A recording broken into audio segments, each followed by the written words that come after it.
Dengan kekayaan sejarah dan budayanya yang mendalam, Jawa Timur merupakan salah satu provinsi di Indonesia yang kaya akan candi-candi bersejarah. Dari bangunan besar yang menjulang tinggi hingga yang lebih kecil dan tersembunyi, candi-candi ini menawarkan wawasan unik tentang masa lalu Jawa Timur dan merupakan destinasi yang wajib dikunjungi bagi siapa saja yang tertarik dengan sejarah, budaya, dan arsitektur.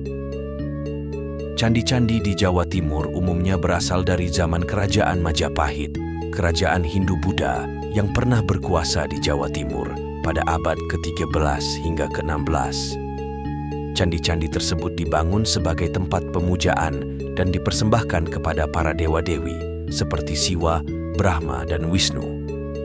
Selain itu, candi juga berfungsi sebagai tempat penyimpanan abu jenazah para raja dan bangsawan Majapahit. Berbagai candi di Jawa Timur memiliki ciri khas arsitektur yang unik dan beragam.